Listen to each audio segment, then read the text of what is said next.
Emma had been married for 2 years. From the outside, her life looked stable and comfortable. She lived in a clean, quiet house. Her husband was kind. There was nothing wrong that anyone could clearly see. But inside Emma, something felt heavy. Every morning, she stood in front of the mirror, not to admire herself, but to judge. Her face looked fuller. Her clothes felt tighter. Her favorite dresses stayed hidden in the cupboard. She told herself it was normal.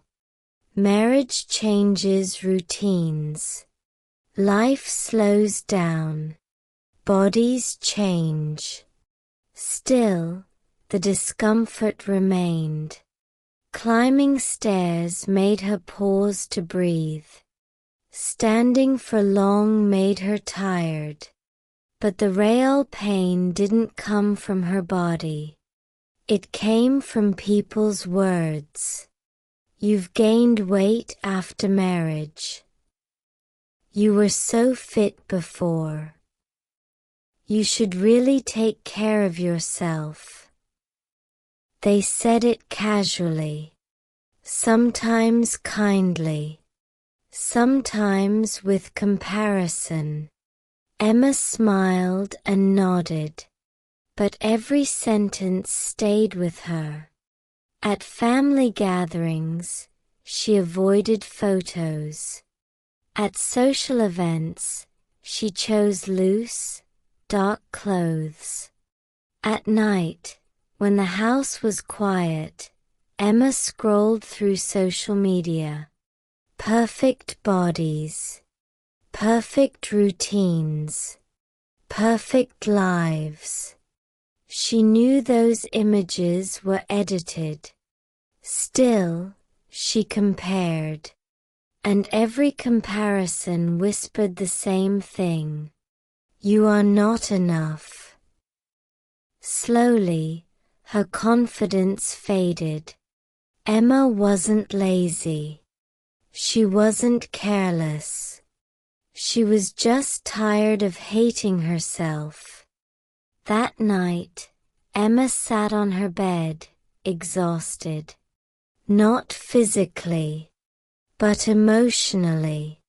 She didn't blame food. She didn't blame marriage. She didn't blame time. She asked herself honestly, when did I become my own enemy? That question stayed with her. Emma realized she was fighting her body instead of listening to it. She remembered all the strict diets she had tried, the rules, the punishments, the guilt. Every failure made her feel weaker. That night, Emma made a quiet decision. She didn't want to punish her body anymore. She wanted to understand it. She started small. No strict plans. No extreme rules. She began eating when she felt real hunger. She stopped when she felt comfortable, not stuffed. Some days were hard. Some days she overate. But she stopped calling herself weak. Instead of saying, I failed, she said, I'm learning. Emma also changed her mornings.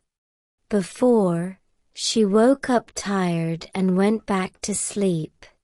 Her days felt heavy before they even started. Now, she chose movement. Not intense workouts. Not pressure. Just walking. Early morning walks. Quiet streets. Fresh air. Those walks became her safe space. She didn't track steps. She didn't count calories. She simply walked and breathed. The changes were slow, but they were real. Emma's digestion improved. Her energy returned. Her sleep became deeper. She stopped checking the scale every day. She stopped letting numbers control her mood. Some days, doubt still appeared. But now, she spoke to herself gently. She learned to slow down. She ate without distractions. She drank water mindfully. She paid attention to how her body felt. These habits didn't look impressive, but they worked. After 6 months, people noticed. "You look different," they said. "You look calm." And Emma felt it too. Her body had changed, yes. But more importantly, her relationship with herself had changed. She smiled without hiding. She felt comfortable taking space. Emma understood something powerful. Health is not about perfection. It is about consistency with kindness. Your body doesn't need punishment. It needs care. True confidence doesn't come from being smaller. It comes from being at peace. Emma stopped chasing her old self. She chose to respect the person she was becoming. And that choice changed everything.